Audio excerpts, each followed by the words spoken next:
सांगमाने आपण मानू समस्त मो स्टोरी चैनल स्वागत चलतु कहानी शुणा मितलो कथार गोटे के अच्छी भाग 102 पूर्व भाग जदि शुणी ना जल्दी जल्दी शुणी नियंतु कहानी शुणी सारी सब्सक्राइब करियो केबे भूलिबेनी सांगमाने एतिकी कौन जन को जापर केबे संभव हेले भी लेखा नानी जेबे मंजूरी दे ए बाहाघर करैछंती किछि असुविधा हेबनी ता छड़ा दीपक आउ आंटी अंकल को से जेतिकी जानिछि समस्ते खूब तो भल कबाड़ ठेली पशि आसिले दीपक रूम भीतर को रश्मि मुंडरे ओढ़ना टिके टाणी बेड्रु उठी आसी तले छिड़ा हला मने पड़ला लेखा नानी कहिथिले आज तांको गोड़ छुईबाकू हेबो बोली हेले से कौन भाविबे छुईब कि नहीं ताहारी भितरे दीपक बिल्कुल ता पाखक आसी पचारे केमिति अच्छ डियर वाइफ रश्मि झट करी दीपकर पाद जेमिति छुईछि से ताकू उठेई नहीं कहले ये कौन करुछ तमे कौन पाई मो पाद छुईछ मु भगवान नुह कि तमे मोर दासी नुह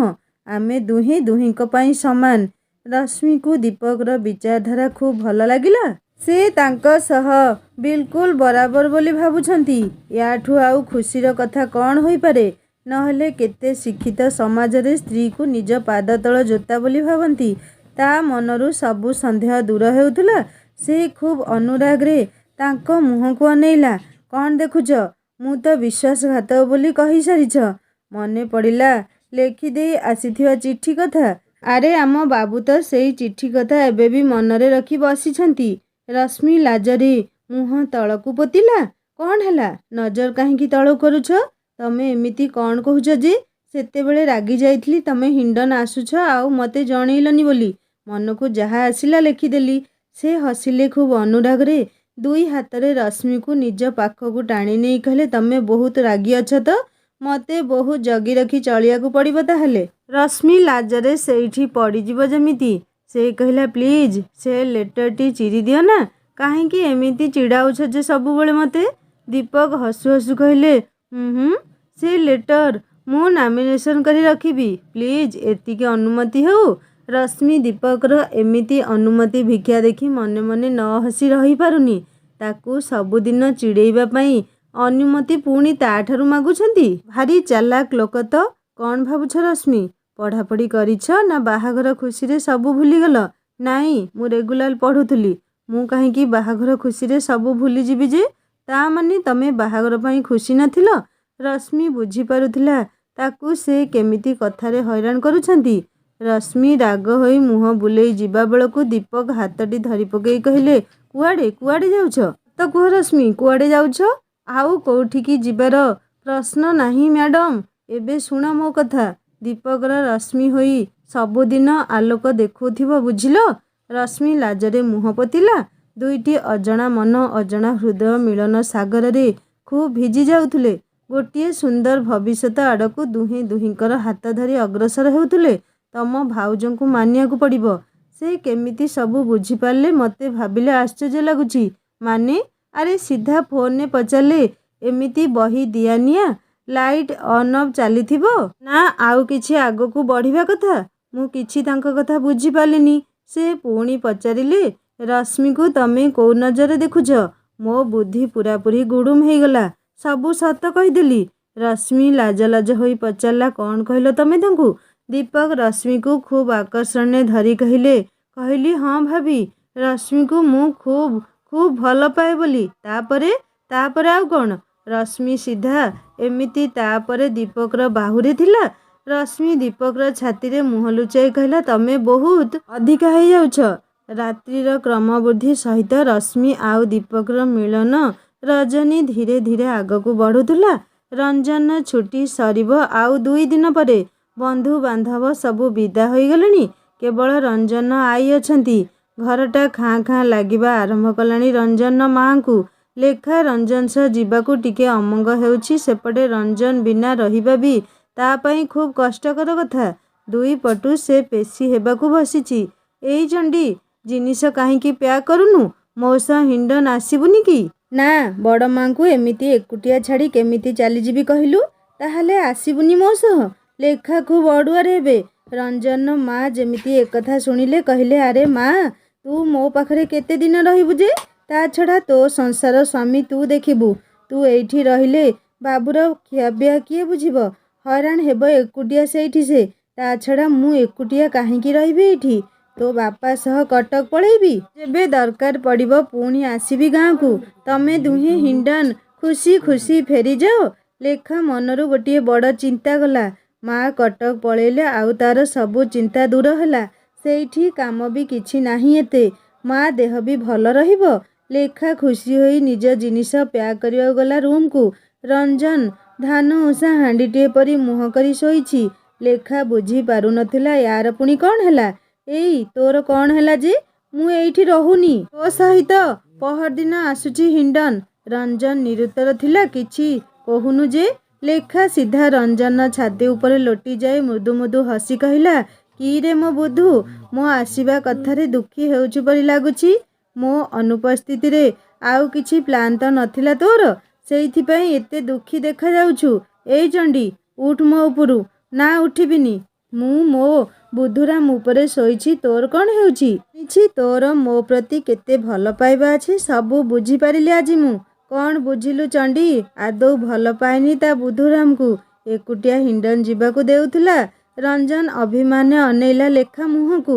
ଲେଖା ରଞ୍ଜନର ଦୁଇ ଗାଲରେ ଦୁଇଟା ଚୁମା ଆଙ୍କି ଦେଇ କହିଲା, ତତେ ଛାଡ଼ି କୋଉ ମୁଁ ଏଇଠି ଖୁସିରେ ରହିଥାନ୍ତି ଯେ। ହେଲେ କର୍ତ୍ତବ୍ୟ ଆଗରେ ମୁଁ କ'ଣ କରିଥାନ୍ତି କହିଲୁ? ମାଙ୍କ ଆଣ୍ଠୁଗଣ୍ଠି ବାତ, ଏକୁଟିଆ କ'ଣ କରିବେ? ସେଇଥିପାଇଁ ତାଙ୍କୁ ଛାଡ଼ି ଯିବାକୁ ମୋ ବିବେକ ବାଧା ଦେଲା। ରଞ୍ଜନ ଖୁବ୍ ପ୍ରେମରେ ଲେଖାକୁ ନିଜ ଛାତି ଭିତରେ ଚାପି ଧରି କହିଲା, ମୋ ଚଣ୍ଡୀକୁ ସମସ୍ତଙ୍କ ଚିନ୍ତା କେବଳ ମୋତେ ଛାଡ଼ି। ରଞ୍ଜନ, ଏମିତି କ'ଣ କହୁଛୁ? ହଁ, ମୋତେ ସମସ୍ତଙ୍କ ଚିନ୍ତା କେବଳ ତତେ ଛାଡ଼ି। ଏବେ ଛାଡ଼ ମୋତେ, ପ୍ୟାକ୍ କରିବି କପଡ଼ା। କିଛି ବି କରିନି ପରା। ଛାଡ଼ିବିନି। କ'ଣ କରିବୁ? ସିଂହ ମୁହଁକୁ ଆପେ ଆପେ ଆସିଥିବା ଶିକାରକୁ ସେ କ'ଣ ଛାଡ଼ିଦିଏ? ଲେଖା ବି ମୁକୁଳିବାର ମିଛ ଅଭିନୟ କରୁ କରୁ ରଞ୍ଜନ ନିବିଡ଼ ବାହୁ ଭିତରେ ଆହୁରି ବାନ୍ଧି ହେଇଯାଉଥିଲା। 2 ଦିନ ପରେ ଲେଖା ଆଉ ରଞ୍ଜନ ହିଣ୍ଡନ୍ ଅଭିମୁଖେ ବିଦାୟ ନେଇ ଯାଉଥିଲେ। ରଞ୍ଜନର ମା'ଙ୍କୁ ଏବେ ସତରେ ଘର ଖାଲି ଖାଲି ଲାଗୁଛି। ନିଜର ଲୁହ ଲୁଚେଇ ମୁହଁରେ ହସ ଫୁଟେଇ ପୁଅ ବୋହୂଙ୍କୁ ବିଦାୟ ଦେଉଥିଲେ। ଲେଖା ଆଖିରେ ବି ଲୁହ ଆଜି ଜକେଇ ଆସିଲା। ସେ ରଞ୍ଜନର ମା'ଙ୍କୁ କୁଣ୍ଢେଇ ଧରି କହିଲା, ମା, ତମକୁ ଏକୁଟିଆ ଛାଡ଼ି ଯିବାକୁ ଇଚ୍ଛା ହେଉନି। ମା, ତମର କିଛି ବି ଅସୁବିଧା ହେଲେ ମୋତେ ଫୋନ୍ କରିବ। ମୁଁ ସଙ୍ଗେ ସଙ୍ଗେ ଆସିଯିବି। ନାଇଁରେ ମା, ତମେ ଦୁହେଁ ଖୁସିରେ ରୁହ। ଲେଖା ଆରଥରକୁ କୋଳରେ ଯେମିତି ବାଲ ଗୋପାଳ ଥିବେ। ଆଈ ଆସିବା ବେଳେ ରୋକଠୋକ ଶୁଣେଇ ଦେଲେ। ଦୁହେଁ ହିଣ୍ଡନ୍ ଅଭିମୁଖେ ଯାତ୍ରା ଆରମ୍ଭ କରିଦେଲେ। ଟ୍ରେନ୍ ଚାଲିଛି ଆଗକୁ। ଲେଖାର ମନ ବି ଆଜି ତାଠୁ 2 ଗୁଣା ଗତିରେ ଆଗକୁ ଚାଲିଛି। ଆଉ କିଛି ଟେନସନ୍ ନାହିଁ ଏଥର।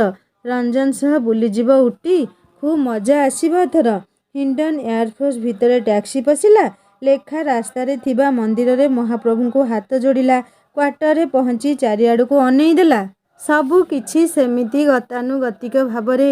କିଛି ବି ବଦଳିନି। ଭଟ୍ ଆଣ୍ଟିଙ୍କ ଘର ଲକ୍ ଅଛି। ପୁଅ ବାହାଘର ତ ଏତେ ଶୀଘ୍ର କେମିତି ଆସିବେ ସେମାନେ? ଲମ୍ବା ଛୁଟିରେ ଯାଇଛନ୍ତି। ସେଇ ସେଫାଳି ଗଛ ଅଛି। ଲେଖାକୁ ଦେଖି ଯେମିତି ହସୁଛି। ଘରେ ପଶୁ ପଶୁ ରଞ୍ଜନ ଲେଖାକୁ କହିଲା, ଚଣ୍ଡୀ, ଆଉ 10 ଦିନ ପରେ ଆମେ ଉଠି ଯାଉଛୁ। ଲେଖା ରଞ୍ଜନକୁ କୁଣ୍ଢେଇ ପକେଇ କହିଲା, ସତରେ? ଏଥର କ୍ୟାନସଲ୍ କରିବୁନି ତ? ନାଇଁଲୋ ମୋ ଚଣ୍ଡୀ। 5 ଦିନ ବିତିଗଲା ଲେଖାର ଦିନ ଗଣୁ ଗଣୁ। ଆଉ 5 ଦିନ ପରେ ସେ ତା ରଞ୍ଜନ ସହ ବୁଲିଯିବ। କେବଳ ସେ ଦୁହେଁ।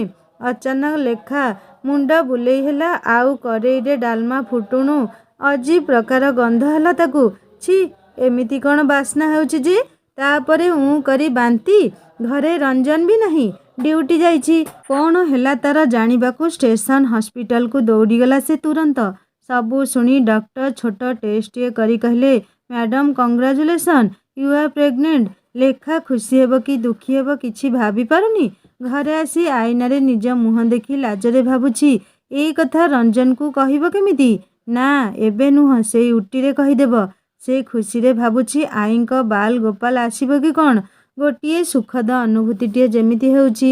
ତା ଭିତରେ ଆଉ ଗୋଟିଏ ଜୀବନ ଧୀରେ ଧୀରେ ନିଶ୍ୱାସ ନେଉଛି। ସେ ପୁଣି ହେବ ସ୍ରଷ୍ଟାଟିଏ, ଯିଏକି ଏ ସଂସାରକୁ ଦୁନିଆକୁ ଆଣିଛି। ନା, ତାର ମା। ଏଇ ଦୁନିଆରେ ସବୁଠୁ ବଡ଼ ଆଉ ଅମୂଲ୍ୟ ସମ୍ପର୍କରେ ସେ ଆଜି ବନ୍ଧା ହୋଇଯିବ। ନାରୀ ଜୀବନର ପୂର୍ଣ୍ଣତା ପାଇବ।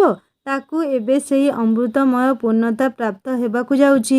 ଏକ ନିଆରା ଅନୁଭୂତି ଯେମିତି ହେବାକୁ ଯାଉଛି। ମମତା ଆଉ ବାତ୍ସଲ୍ୟରେ ଭରି ଭରି ଆସୁଥିଲା ମନ ହୃଦୟଟି ତା'ର। ସେ ନିଜକୁ ନିଜେ ବିଶ୍ୱାସ କରିପାରୁନଥିଲା। ତା ଭିତରେ ଆଉ ଗୋଟିଏ ସୂକ୍ଷ୍ମ ଜୀବଟିଏ ଦୁନିଆର ଆଲୋକ ଦେଖିବା ପାଇଁ ଅଙ୍କୁରିତ ହେଉଛି। ନିଜକୁ ଅନେଇଲା ଥରେ, କି ବିଚିତ୍ର ସୃଷ୍ଟି ପ୍ରଭୁଙ୍କର! ଗ୍ୟାସରେ ତରକାରୀ ବସେଇଥିଲା, ପୋଡ଼ିଗଲା ବୋଧହୁଏ। ଆହୁରି ଉତ୍କଟ ବାସ୍ନା ଆସୁଥିଲା କିଚେନ୍ ଆଡ଼ୁ। ସେ ଧାଇଁଗଲା ରୋଷେଇ ଘରକୁ। ଆରେ ଆରେ, ଜଳିଗଲା ସବୁ। ଏଇ ବାଲଗୋପାଳ ଚକ୍କରରେ ଗଲା ତରକାରୀ ଆଜି। କେଡ଼େ ବଦମାସ ଦୁଷ୍ଟଟିଏ ହେବ କି କ'ଣ! ନ ଆସୁଣୁ ଏମିତି କଲାଣି। ଆସିଲେ ପୁଣି କେତେ ଦୁଷ୍ଟାମି କରିବ ସେ। ହେଲେ ଏବେ ରଞ୍ଜନ ଆସିଲେ ଖାଇବ କ'ଣ? ଆଉ ଥରେ ରାନ୍ଧିବାକୁ ସମୟ ବି ନାହିଁ। ବଗିଚାରେ କାମ କରୁଥିବା ମାଳି ହାତରେ ହୋଟେଲରୁ ତରକାରୀ ମଗେଇ ଦେଇ ଶାନ୍ତିରେ ବସି ପଡ଼ିଲା ଲେଖା। ମନ କାହିଁକି ଅଜୀବ ପ୍ରକାର ହେଉଛି। କିଛି ଖାଇବାକୁ ଇଚ୍ଛା ହେଉନି। ସବୁ ସ୍ମେଲ୍ ହେଉଛି। ଉଟି ଯିବାକୁ ଆଉ 5 ଦିନ ରହିଲା। ଏଇ କଥା କେମିତି ରଞ୍ଜନକୁ କହିବ ସେ? ଭାବି ଭାବି ମୁଣ୍ଡ ଖରାପ ହେଲାଣି ତା'ର। ତାକୁ ସେ ଚିଡ଼େଇବ କି କ'ଣ ଏଇ କଥା ଶୁଣିଲେ? ନା, ଜମା କହିବନି ବୋଲି ଭାବୁଛି ଲେଖା। ଏବେ ଲାଜରେ ମୁହଁ ବି ଲାଲ ଦିଶିଲାଣି ତା'ର। କିଚେନ୍ ଝରକା ଦେଇ ବାହାରକୁ ଅନେଇଲା ଲେଖା। ପାରା ଦମ୍ପତିଙ୍କ ପିଲା ଦୁଇଟି ବଡ଼ ହୋଇଗଲେଣି। ନିଜେ ନିଜେ ଦାନା ଖୋଜି ଖାଇବା ଶିଖିଗଲେଣି। ଲେଖା ସେମାନଙ୍କୁ ଅନେଇ ଭାବୁଛି, ରୁହ ରୁହ ମୋ ପାଖକୁ, ନଟଖଟ ବାଲ ଗୋପାଳ ଆସୁଛି। ବାଡ଼ି ଧରି ଗୋଡ଼େଇବ କେମିତି ତମମାନଙ୍କୁ। ରୁହ ଦେଖିବ। ଯେତେ ଖୁସିରେ ଖାଇବା କଥା ଖାଇଯାଅ ଏବେ। ଏତିକି ଭାବୁ ଭାବୁ ଚାଉଳ ମୁଠାଏ ଖୁବ୍ ଖୁସିରେ ବିଞ୍ଚିଦେଲା ସେମାନଙ୍କ ଆଗରେ। ଘଣ୍ଟା ଦେଖୁଛି ଲେଖା ବାର ବାର, ରଞ୍ଜନ କେତେବେଳେ ଫେରିବ ବୋଲି। ହେଲେ ସେ ତ ତାକୁ ଏକଥା କହିବନି। ପୁଣି ଅପେକ୍ଷା କାହିଁକି? ମୁହଁ ଲୁଚେଇ ହାତରେ ନିଜକୁ ନିଜେ କହୁଛି, ଜାଣିନି, ହେଲେ ରଞ୍ଜନକୁ ଏବେ ପାଖରେ ଦରକାର। ଜେଜେମା ଜାଣିଲେ କହିବେ, ଆଲୋ ମୋ ମା ପୁଣି ମା ହେବାକୁ ଯାଉଛି। ଗାଁ ଶିବ ମନ୍ଦିରରେ ଗଞ୍ଜେଇ ଭୋଗ ଚିନ୍ତୁ ହାତରେ ପଠେଇ ଦେବ। ହଁ, ହେଲେ ସେ କହିବନି କାହାକୁ, ଜେଜେମାଙ୍କୁ ବି ନୁହଁ। ଭାବିଲେ ଲାଜ ଲାଗୁଛି ତାକୁ ଖୁବ୍। ପୁଣି ସେଇ ଅପେକ୍ଷା ରଞ୍ଜନ ପାଇଁ। ମାଳି ଆସି ତରକାରୀ ଦେଇଗଲାଣି କେତେବେଳୁ। ଲେଖା ଏ ରୁମ୍ ସେ ରୁମ୍ ହୋଇ ଶେଷରେ ସୋଫା ଉପରେ ଶୋଇ ପଡ଼ିଲା। ଜଣା ନାହିଁ ସେ କେତେବେଳେ ଗାଢ଼ ନିଦରେ ଶୋଇ ପଡ଼ିଛି। ରଞ୍ଜନର ଗାଡ଼ି ଶବ୍ଦ ବି ଶୁଣାଯାଇନି ତାକୁ। ରଞ୍ଜନ ଝରକା ପରଦା ଫାଙ୍କରେ ଦେଖିଲା ଲେଖା ସୋଫା ଉପରେ ଶୋଇ ପଡ଼ିଛି। ରଞ୍ଜନ ମନକୁ ପାପ ଛୁଇଁଲା। ଏମିତି ଅବେଳରେ ଲେଖା ଏତେ ଗାଢ଼ ନିଦରେ କାହିଁକି ଶୋଇଛି? କ'ଣ ଭଲ ନାହିଁ ନା ଆଉ କ'ଣ ହେଲା? ସେ ନିଜ ପାଖରେ ଥିବା କୀରେ ଘର ଖୋଲି ଭିତରେ ଲେଖା ପାଖରେ ପହଞ୍ଚି ଅନେଇଲା। ତଥାପି ତା ନିଦ ଭାଙ୍ଗୁନି। ତା କପାଳ ଛୁଇଁଲା। ରଞ୍ଜନ ଟିକେ ହସିଦେଇ ଗୋଡ଼ ହାତ ଧୋଇ ୟୁନିଫର୍ମ ବଦଳେଇ ଆସି ଲେଖା ମୁଣ୍ଡ ପାଖରେ ବସିପଡ଼ି ତା କପାଳ ଆଉଁସି ଦେଇ କହିଲା, ଏଇ ମୋ ଚଣ୍ଡୀର କ'ଣ ହେଇଛି ଆଜି? ଏତେ ନିଦ କାହିଁକି? ଲେଖା ଆଖି ବନ୍ଦ କରି ଭାବୁଛି, କ'ଣ ହେଇଛି ନୁହଁ, ବହୁତ କିଛି ହୋଇଛି, ହେଲେ ସେ କହିବନି ଏବେ। ସେ ସେମିତି ଆଖି ବନ୍ଦ କରି ମୃଦୁ ମୃଦୁ ହସିବାକୁ ଲାଗିଲା। ରଞ୍ଜନ ଅନେଇଲା ଲେଖା ମୁହଁକୁ। ଆଜି ଚଣ୍ଡୀ ଖୁବ୍ ସୁନ୍ଦର କାହିଁକି ଦିଶୁଛି? ବୁଲିଯିବା କଥାରେ ଚଣ୍ଡୀ ଏତେ ଖୁସି ହେବ ଜାଣିଥିଲେ କେବେଠାରୁ ଯାଇ ସାରନ୍ତେଣି। ଲେଖା ଗାଲରେ ପଡ଼ୁଥିବା ଗଭୀର ଭଉଁରୀ ଭିତରେ ରଞ୍ଜନ ଡୁବି ଯାଉଥିଲା ଯେମିତି। ସେ ଝୁଙ୍କି ପଡ଼ି ଲେଖାର ସେଇ ଦୁଇ ଗଭୀର ଭଉଁରୀ ଗାଲରେ ଖୁବ୍ ସ୍ନେହରେ ଚୁମା ଦୁଇ ଦେଇ କହିଲା, ମୋ ଚଣ୍ଡୀ କ'ଣ ଆଜି ବହୁତ ଖୁସି ଅଛି? କ'ଣ ହେଇଛି ତୋର? ଲେଖା ଏବେ ଆଖି ଖୋଲି ରଞ୍ଜନ ମୁହଁକୁ ଅନେଇଲା। ବାଲଗୋପାଳର ବାପା। ଇଏ ପୁଣି ବାପା ହେବ? ବାପା ନା ଚୋପା? ଦୁହେଁ ମିଶି ଖୁବ୍ ହଇରାଣ କରିବେ ତାକୁ ଆଗକୁ। ତା ଛଡ଼ା ଏଇ ରଞ୍ଜନ ନିଜେ ତ ପିଲା, ଆଉ ପୁଣି ସେ ବାପା ହେବ? ମନ ଭିତରେ ସେଇ ଶବ୍ଦ ଉଙ୍କି ମାରିଲା, ବାଲଗୋପାଳ। ନା, ଏବେ ତ ଆଦୌ କହିବନି ତାକୁ। ପୁଣି ଥରେ ନଜର ଲାଜରେ ତଳକୁ ହେଲା ତା'ର। ରଞ୍ଜନ ଲେଖାର ଏମିତି ଅଚାନକ ପରିବର୍ତ୍ତନ କାରଣ ବୁଝିପାରୁନଥିଲା। ଲେଖା ବି ଖୁବ୍ ଦୃଢ଼ ନିଶ୍ଚୟ ଏଥର। ରଞ୍ଜନ ତା ମନରେ କ'ଣ ଅଛି କହିପାରିବନି।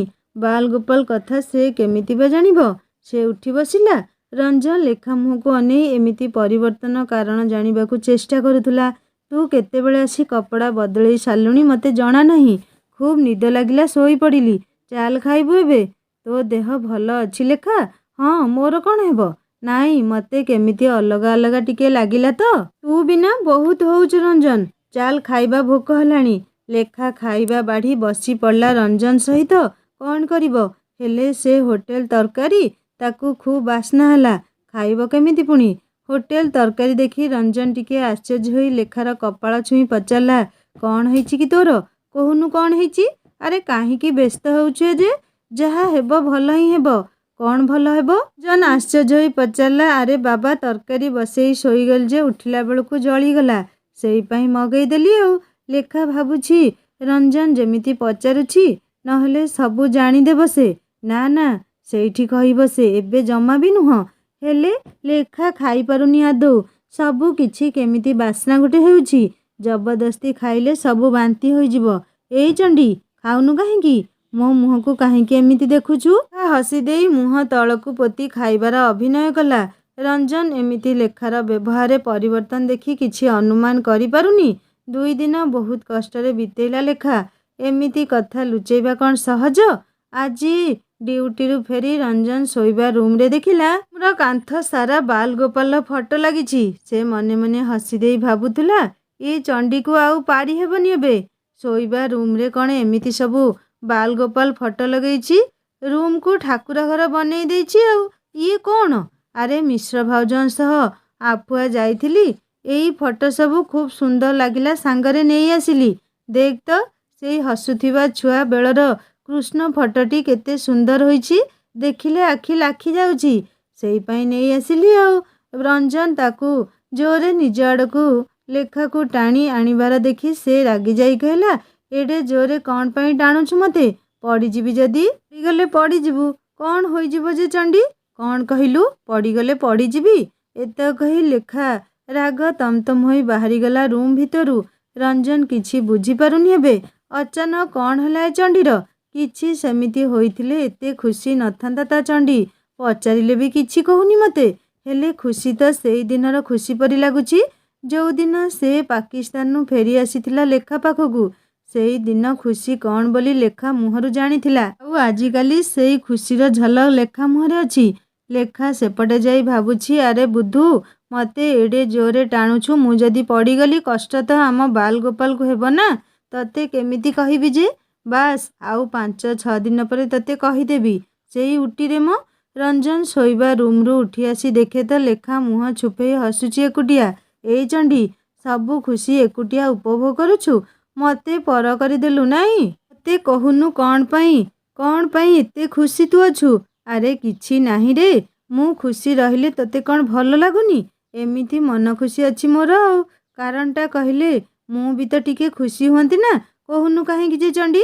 ଲେଖା ହସି ଦେଇ ରଞ୍ଜନକୁ ଖୁସିରେ କୁଣ୍ଢେଇ ଧରି କହିଲା, ବୁଧୁ ମୋର, ମୋତେ ଦେଖି ତୁ ବି ଖୁସି ହୋଇଯା। ରଞ୍ଜନ ଏଥର ଲେଖାକୁ ଚିଡ଼ାଇବା ପାଇଁ କହିଲା, ଜାଣିଛି ଜାଣିଛି, ତୋ ଖୁସିର କାରଣ କ'ଣ? ମି ଘରୁ ବିଦା ହୋଇଗଲା, ସେଇପାଇଁ ଏତେ ଖୁସି ନା? ଛି, ଏମିତି କହିପାରୁଛୁ ତୁ ମୋତେ? ରଶ୍ମି ଆଉ ଦୀପା ଭିତରେ କେବେ ପାର୍ଥକ୍ୟ କରିଛି ମୁଁ? ବରଂ ଦୀପାଠାରୁ ଅଧିକ ସ୍ନେହ ମୁଁ ରଶ୍ମିକୁ ଦେଇଛି। ଏଇ କଥା କହିଲୁ କେମିତି ଯେ? ହଁ, ଏବେ ବୁଝୁଛି। ପର ଝିଅ ସବୁଦିନ ପର, ଯେତେ ଚେଷ୍ଟା କଲେ ବି ନିଜର ହୋଇପାରିବନି। ଲେଖା ଆଖିରେ ଲୁହ ଜକେଇ ଆଣି ଗେଷ୍ଟ ରୁମ୍ ଭିତରେ ପଶି କବାଟ ଭିତରୁ ବନ୍ଦ କରି ବେଡ୍ ଉପରେ ବସିଲା। ବିଚରା ରଞ୍ଜନ କଥା ବାହାର କରିବାକୁ ଯାଇ ନିଜ ଜାଲରେ ନିଜେ ଛନ୍ଦି ହୋଇଗଲା। ସେ ବିକଳ ହୋଇ ଡାକିଲା, ଲେଖା, ପ୍ଲିଜ୍ କବାଟ ଖୋଲ। ମୁଁ ସେମିତି ତୋ ପାଖରୁ କଥା ବାହାର କରିବାକୁ କହିଥିଲି ମ। ମୁଁ କ'ଣ ଜାଣିନି ତୁ କାହାକୁ କେତେ ଭଲ ପାଉ ବୋଲି? ରଶ୍ମି ଶୁଣିଲେ ମୁଁ ତତେ ଏମିତି କହିଛି ବୋଲି ମୋତେ ଖାଇଯିବ। କହିବ ଲେଖା ନାନୀକୁ ଏମିତି କହିବାକୁ ତତେ ଲାଜ ଲାଗିଲାନି? ଲେଖା ନିଜ ହସ ଭିତରେ ଚାପି ଧରି କହିଲା, ମୁଁ ଖୋଲିବିନି କବାଟ, ଯା ତୁ କ'ଣ କରିବୁ। ମୁଁ ତୋ ସହ କାହିଁକି ଆସୁଥିଲି ବୋଲି ଏବେ ଭାବୁଛି।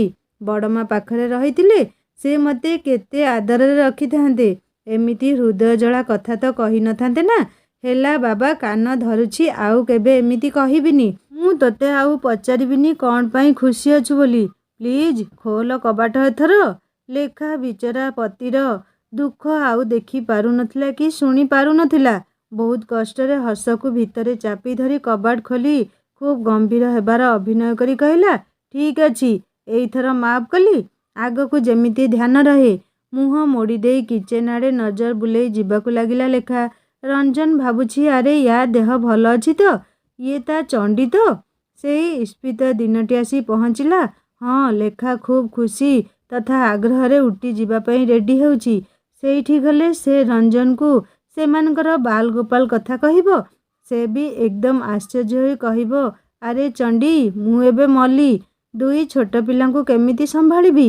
ବିଚରାର ସେତେବେଳେ ମୁହଁର ଭାବ ଦେଖିବାର ଅଛି। ପୁଣି ଭାବୁଛି ନାଇଁ ସେ ଖୁସି ହୋଇ କହିବ ସତରେ ନା କ'ଣ ମୁଁ ବାପା ହେବି। ନାଇଁ ନାଇଁ ସେ କହିବ ଆରେ ମୋ ଚଣ୍ଡୀ ମା ହେବାକୁ ଯାଉଛି। ବିଶ୍ୱାସ ଜମା ବି ହେଉନି। କେତେ କଳ୍ପନା ଭିତରେ ବାହାରୁ ବାହାରୁ ନିଜେ ନିଜେ ହସି ପକେଇଲା ଲେଖା। ଲେଖା ସତରେ ଉଠି ବୁଲିଯିବା ପାଇଁ ତୁ ଏତେ ଖୁସି ହେଉଛୁ ନା ଆଉ କିଛି କାରଣ ଅଛି ମ? ଲେଖା ରଞ୍ଜନକୁ ଖୁବ୍ ପ୍ରେମରେ କୁଣ୍ଢେଇ ଧରି କହିଲା ସେଇଠି ଗଲେ କହିବିନି କି? ତା ମାନେ କିଛି କଥା ଅଛି? ନାଇଁ ମୋ ବୁଧୁରାମ, ବାହାଘର ଏତେ ସମୟ ପରେ ହନିମୁନ୍ ଯାଉଛୁ ସେଇ ପାଇଁ ଏତେ ଖୁସି ଲାଗୁଛି ଯେ ମୋ ମୁହଁରେ ବି ଝଲକୁଛି। ବାହାରେ ମିଛେଇଟା, ମିଛ ବି କହି ଆସୁନି ଠିକରେ ତତେ। ଲେଖା ଭାବୁଛି ରଞ୍ଜନ କ'ଣ ବାଲ ଗୋପାଳ ବିଷୟରେ ଜାଣିଗଲା ନା କ'ଣ? ପୁଣି ଭାବୁଛି ନାଇଁ ନାଇଁ ସେ ଏ ବିଷୟରେ ସ୍ୱପ୍ନରେ ବି ଭାବି ପାରିବନି। ବୁଧୁରାମ କୋଉଠିକାର? ଏତେ ହିଣ୍ଟସ୍ ପାଇଲା ପରେ ବି ଜାଣିପାରୁନି ତ ମୁଁ କ'ଣ କରିବି? ବାଲଗୋପାଳ ଫଟୋ ରୁମ୍ ସାରା ଦେଖି ବି ଜାଣିପାରୁନି। ଟ୍ରେନରେ ବସୁ ବସୁ ରଞ୍ଜନ ଭାବୁଛି ତା ଚଣ୍ଡୀ ଜମା ବି ବଡ଼ ହୋଇନି। ଛୋଟ ପିଲା ପରି କହିଲା ଫ୍ଲାଇଟ୍ ନୁହଁ ଟ୍ରେନରେ ଯିବା। ଝରକାରେ ବସି ବାହାରକୁ ଦେଖି ଦେଖି ଯିବ। ଲେଖା ଝରକା ପାଖରେ ବସି ବାହାରକୁ ଅନେଇ ଭାବୁଛି ଯାହା ହଉ ଏତେ ଦିନରେ ସ୍ୱପ୍ନ ସତ ହେଲା। ଏ ଭଗବାନ ବି ନା ତାକୁ ପ୍ରଥମେ କେତେ ପରୀକ୍ଷା କରିବେ ତାପରେ ଯାଇ ଫଳ ଦେବେ। ଏଇ ରଞ୍ଜନ ସହ ବାହାଘରଠୁ ଆରମ୍ଭ କରି ଆଜି ଯାଏ ସବୁ କିଛି। ଆଉ ଯେବେ ରଞ୍ଜନଠୁ ସେ ଦୂରେଇ ଥିଲେ ନାଇଁ ଏଇ ଖୁସି ସମୟରେ କାହିଁକି ସେ ଦୁଃଖ ସମୟ ସେ ଭାବିବ। ସେ ମୁହଁ ବୁଲେଇଲା, ଦେଖିଲା ତା ସାମ୍ନା ସିଟରେ ବସିଥିବା ଝିଅଟି ତା ରଞ୍ଜନକୁ ଏକଲାରେ ଅନେଇଛି। ଆଉ ରଞ୍ଜନ ସେ ଝିଅକୁ ଦେଖୁଛି କି ନାହିଁ ଲେଖା ରଞ୍ଜନ ମୁହଁକୁ ଅନେଇଲା। ସେ ଆସ୍ତେ କିନା ଲେଖା କାନରେ କହିଲା ମୁଁ ତାକୁ ଥରଟିଏ ଅନେଇଛି ବାସ୍। ଲେଖା ରଞ୍ଜନ ଏମିତି ସରଳ କଥାରେ ହସିବ କି ରାଗିବ ଜାଣିପାରୁ ନଥାଏ। ମନକୁ ମନ କହିଲା ନା ନା ଆଜି ନୁହଁ ଆଉ କେବେ ନୁହଁ। ଏଇ ରାଗ ଅଭିମାନ କରି ତତେ ବହୁତ କଷ୍ଟ ଦେଇଛି ଆଉ ନିଜେ ମଧ୍ୟ କଷ୍ଟ ପାଇଛି। ଆଉ ଏବେ ବାଲଗୋପାଳ ଆସିଲେ କ'ଣ ଭାବିବ? ଏଇ ପାପା ମମି ସବୁବେଳେ ଝଗଡ଼ା ହେଉଛନ୍ତି। ନା ନା ସେ ଆଉ ତା ରଞ୍ଜନ ସହ ବିଲକୁଲ ବି ଝଗଡ଼ା କରିବନି। ପାପା ମମି ନାମରେ ଲେଖାକୁ ଆପଣା ଛାଏଁ ଲାଜ ଲାଗିଲା ଆଉ ତା ସହିତ ପରମ ଖୁସି ମଧ୍ୟ। ରଞ୍ଜନ ନିଜେ ବି ନିଜକୁ ବିଶ୍ୱାସ କରିପାରୁନି ଲେଖାର ସ୍ୱଭାବରେ ଏମିତି ପରିବର୍ତ୍ତନ କେମିତି? ସେ ଝିଅ ତତେ କାହିଁକି ଅନେଇଲା? ତୁ କାହିଁକି ଥରଟିଏ ବି ତାକୁ ଦେଖିଲୁ? ଏଇନା କେତେ ପ୍ରଶ୍ନ ରାଗ ଅଭିମାନ ତାର ଆରମ୍ଭ ହୋଇସାରନ୍ତାଣି। ମୋ ଚଣ୍ଡୀ କ'ଣ ୟା ଭିତରେ ବଡ଼ ହୋଇଗଲା? ହେଲେ ରଞ୍ଜନ ଭାବୁଛି ମୋତେ ମୋର ପୂର୍ବ ଲେଖା ହିଁ ପସନ୍ଦ। ଟିକିଏ କଥାରେ ରାଗି ଅଭିମାନ କରୁଥିବା ଲେଖା ହିଁ ମୋର ପସନ୍ଦ। ରଞ୍ଜନ ମୁହଁ ଟିକେ ଶୁଖିଗଲା। କ'ଣ ହେଲା ତୋର? ଏମିତି ଖୁସି ବେଳର ମୁହଁ ଶୁଖେଇଲେ ଭଲ ଲାଗେନି। ମୋ ଚଣ୍ଡୀ ମୋତେ ଭଲ ପାଉନି ୟାଠୁ ମୋ ପାଇଁ ଆଉ କିଛି ଦୁଃଖ ଥାଇପାରେ କି? ଆରେ ବାବା ସେଇଠି ଗଲେ କହିଦେବି ଯାହା ବି ଅଛି ମନ ଭିତରେ। ସେଇଥିପାଇଁ ଏତେ ଦୁଃଖୀ ହେଉଛୁ ତୁ? ରଞ୍ଜନ ତା କାନରେ କହିଲା ସେ ଝିଅ ମୋତେ ଏମିତି ଅନେଇଥିବା ଦେଖି ମଧ୍ୟ ମୋ ଚଣ୍ଡୀ ରାଗ ଅଭିମାନ କିଛି ବି କଲାନି ମୋ ଉପରେ। ଭାବୁଛି ସେ ଆଉ ପୂର୍ବ ଭଳି ମୋତେ ଭଲ ପାଉନି। ଲେଖା ତା କଥା ପୂରା କରି କହିଲା ପୂର୍ବ ଭଳି ନୁହଁ, ପୂର୍ବଠାରୁ 100 ଗୁଣା ଭଲ ପାଏ ବୁଝିଲୁ ତୁ। ମୁଁ ଏବେ ସବୁ ବୁଝିଗଲିଣି। ଆଉ କ'ଣ ସବୁଦିନ ସେମିତି ରହିବି କି? ତୁ ତ କହୁ କେବେ ତୋର ବୁଦ୍ଧି ହେବ କେଜାଣି? କେବେ ବଡ଼ ହେବୁ ତୁ? ଏବେ ଭାବ ମୋର ବୁଦ୍ଧି ହେଲାଣି ବୋଲି। ସତରେ ନା କ'ଣ? ଏଇ ନିଦ ଲାଗୁଛି ମୋତେ। ଲେଖା ରଞ୍ଜନ କୋଳରେ ମୁଣ୍ଡ ଦେଇ ଖୁବ୍ ଶାନ୍ତିରେ ଶୋଇପଡ଼ିଲା। ରଞ୍ଜନ ଲେଖା ମୁହଁରେ ଝାମ୍ପିଥିବା ଅଲରା ଚୁଟି ସବୁ ସଜାଡ଼ୁ ସଜାଡ଼ୁ ଭାବୁଛି କ'ଣ କଥା କେଜାଣି ଏତେ ଖୁସି ମୋ ଲେଖା କାହିଁକି? ରଞ୍ଜନ ପୁଣି ଭାବୁଛି କ'ଣ ହେଇଛି କେଜାଣି? କେଇ ଦିନରେ ଲେଖା ଏମିତି ଶୁଖିଲା ଶୁଖିଲା ବି ଦିଶୁଛି। ପଚାରିଲେ କହିବ କିଛି ନାହିଁ। ଉଟିର ବୋଣ୍ଟିକାଲ ଗାର୍ଡେନ ସବୁଜିମା ଭିତରେ ଫୁଲର ଅପୂର୍ବ ଶୋଭା ସମ୍ଭାର। ଗୋଟିଏ ଫୁଲ ଗଛ ମୂଳରେ ବସିଥିଲେ ରଞ୍ଜନ ଆଉ ଲେଖା। ଦେଖ ସେଇଠି ଫିଲ୍ମ ସୁଟିଂ ହେଉଛି। ଖୁବ୍ ଖୁସି ହୋଇ କହିଲା ଲେଖା। ହଁ ସେଦିନ ବି ଏମିତି ଫିଲ୍ମ ସୁଟିଂ ଚାଲିଥିଲା। ଆଉ ମୋ ଚଣ୍ଡୀ ମୋ ଉପରେ ରାଗି ଖାଲି ଫଁ ଫଁ ହେଉଥିଲା। ଛାଡ଼ ନା ଆଉ କେତେ ସେଇ ଦୁଃଖ କଥା ମନେ ପକେଇ ଦୁଃଖୀ ହେବୁ ଯେ। ଦେଖ ସେତେବେଳେ ମୋତେ ଲାଗୁଥିଲା ତତେ କିଏ କୁଆଡ଼େ ମୋ ଠାରୁ ଦୂରେଇ ନେଇଯିବ କି ଚୋରି କରି ନେଇଯିବ। ସେଇଥିପାଇଁ ଚିନ୍ତାଟା ରାଗ ଅଭିମାନ ରୂପରେ ବାହାରି ଆସୁଥିଲା। ରଞ୍ଜନ ହସି ଦେଇ କହିଲା ଆଚ୍ଛା ଏମିତି କଥା ତାହେଲେ। ମୁଁ ଜାଣିନଥିଲି। ମୁଁ ସୁଇଟ୍ ଚକୋଲେଟଟିଏ ଆଉ କାଳେ କିଏ ଚୋରି କରି ନେଉ ମୋତେ। ତୁ ମୋର ସୁଇଟ୍ ସୁଇଟ୍ ସୁଇଟ୍। ବିଗତ ଦିନର ସୁଖ ଦୁଃଖର ସ୍ମୃତି ସହିତ ଆଜି ଦିନର ଅଭୁଲା ମୁହୂର୍ତ୍ତକୁ ଦୁହେଁ ଜୀବନ ଭରି ଉପଭୋଗ କରୁଥିଲେ। କି ମଧୁମୟ ମୁହୂର୍ତ୍ତ ସତେ ଆଜି ଦୁହିଁଙ୍କ ପାଇଁ। ଲେଖା ଏବେ ତ କହ, କ'ଣ କହିବୁ ବୋଲି କହୁଥିଲୁ? ଆରେ ରାତିରେ କହିବି ହୋଟେଲରେ ତତେ। ଏବେ ଏଇ ବୁଲିବା ସମୟରେ କ'ଣ କହିବି ଯେ? ସତରେ ତୁ ଚଣ୍ଡୀଟିଏ, ରଞ୍ଜନ କହିଲା। ସେ ତା ହାତ ଧରି ଉଠେଇ କହିଲା, ଚାଲ ଏବେ ତୋଡ଼ା ବେଟା ଯିବା, ଯୋଉଠି ମେଘ ଭିତରେ ତୁ ହଜିଯିବୁ ବୋଲି କହୁଥିଲୁ। ଚାଲ, ନହେଲେ ଲେଟ୍ ହୋଇଯିବ ଯେ। ଆଉ ରାତିରେ ପୁଣି କହିବୁ, କାଲି କହିବି ଆଜି ନିଦ ଲାଗୁଛି, ତତେ ଖୁବ୍ ଭଲରେ ଜାଣିଛି ମୁଁ। ଲେଖା ରଞ୍ଜନ ହାତ ଧରି ଉଠୁ ଉଠୁ କହିଲା, ଆହା ମୋ ବୁଧୁରାମ, ମୋ ଗେଲୁଟା। ବସ୍ ବୋଟାନିକାଲ ଗାର୍ଡେନରୁ ଚାଲିଲା ତୋଡ଼ା ବେଟା ହିଲ୍ ପିକ୍ ପାଇଁ। ଲେଖା ମନ ଭିତରେ ଖୁସିର ଉର୍ମିମାଳା ତାକୁ ଗୋଟାପଣେ ଭିଜେଇ ଭିଜେଇ ଯାଉଛି। ଖୁସିରେ ସେ ରଞ୍ଜନ ହାତକୁ ଚିପି ଦେଇ କହିଲା, ଆଜି ମୁଁ ସବୁଠୁ ଖୁସି। ରଞ୍ଜନ ଟିକିଏ ହସି ଦେଇ ନଜର ଭରି ଦେଖୁଥିଲା ଲେଖାକୁ। ଝରକା ବାହାରକୁ ଦେଖ। ମୋତେ କ'ଣ ପାଇଁ ଦେଖୁଛୁ? ବାହାରେ ସୌନ୍ଦର୍ଯ୍ୟର ପସରା କିଏ ଯେମିତି ମେଲେଇ ଦେଇଛି। ମୋ ମୁହଁରେ କ'ଣ ଅଛି ଯେ? ରଞ୍ଜନ ଟିକିଏ ହସି ଦେଇ ଭାବୁଛି, ମୋ ଲେଖାର ମୁହଁରେ ଦୁନିଆର ସବୁ ସୌନ୍ଦର୍ଯ୍ୟ ଠୁଳ ଅଛି। ତୁ ମୋ ଖୁସିର ଗନ୍ତାଘର ଲେଖା। ଚଣ୍ଡୀ, ତୁ କେମିତି ବୁଝିବୁ ଏସବୁ କଥା? ତୋଡ଼ା ବେଟାର ପିକ୍ ଉପରେ ବସ୍ରୁ ଓହ୍ଲେଇ ଲେଖା ଖୁସିରେ ପାଗଳ ହୋଇଗଲା। ସେଇ ବଉଦମାଳ ଆଜି ବି ଦେହକୁ ଛୁଇଁ ଭାସୁଛନ୍ତି। ସେ ଖୁବ୍ ଖୁସିରେ ହାତରେ ଛୁଇଁ ଛୁଇଁ ଧୀରେ ଧୀରେ ପାଦ ବଢ଼ଉଥିଲା। ଭାବୁଛି ଆଜି ଏବେ ବାଲଗୋପାଲ କଥା ରଞ୍ଜନକୁ କହିଦେବ ବୋଲି। ବିଚରା କେତେଥର ପଚାରି ସାରିଲାଣି। ଝଲକାଏ ମେଘ କଣା ଛୁଇଁଗଲା ମୁହଁକୁ ତାର। ସେ ଖୁସିରେ ଘେରାଏ ନାଚିଗଲା ସେଇଠି। ରଞ୍ଜନ କିଛି କହିବା ଆଗରୁ ଲେଖାର ପାଦରେ ଲାଗିଲା ଛୋଟ ପଥରଟିଏ। ମୁଣ୍ଡ ବୁଲେଇ ପଡ଼ିଗଲା ସେ, ଆଉ ଗଡ଼ି ଯାଉଥିଲା ତଳକୁ ତଳକୁ। ସାଙ୍ଗମାନେ, ଲେଖା ରଞ୍ଜନକୁ ବାଲଗୋପାଲ କଥା ନ କହି କାହିଁକି ଏମିତି ଭୁଲ କଲା? ରଞ୍ଜନ ଲେଖା ଉପରେ ଯେତେ ବିଶ୍ୱାସ କରୁଥିଲା, ଲେଖା ଏବେ କ'ଣ କରିବ? ତାର ଅବସ୍ଥା ଏବେ କ'ଣ ହବ? ତାର ବାଲଗୋପାଲ ଠିକ୍ ରହିବ ତ? ଶୁଣିବା ନେକ୍ସଟ ପାର୍ଟରେ। କାହାଣୀ କେମିତି ଲାଗିଲା ମୋତେ କମେଣ୍ଟ କରି ଜଣାଇବେ। ଆଉ ଯଦି ଭଲ ଲାଗିଥାଏ ସବସ୍କ୍ରାଇବ୍ କରି ବେଲ୍ ଆଇକନ୍ ନିଶ୍ଚୟ ଦବାଇ ଦେବେ। ହିନ୍ଦୀ ଷ୍ଟୋରି ଚ୍ୟାନେଲକୁ ଭିଜିଟ୍ କରନ୍ତୁ ସାଙ୍ଗମାନେ। ସୁନ୍ଦର ସୁନ୍ଦର କାହାଣୀ ଅପଲୋଡ଼ ହୋଇଯାଇଛି। କାହାଣୀ ଶୁଣିସାରି ସବସ୍କ୍ରାଇବ୍ କରିବାକୁ କେବେ ବି ଭୁଲିବେନି। ଦେଖା ହେବା ନେକ୍ସଟ ପାର୍ଟରେ। ରହୁଛି, ନମସ୍କାର, ଜୟ ଜଗନ୍ନାଥ।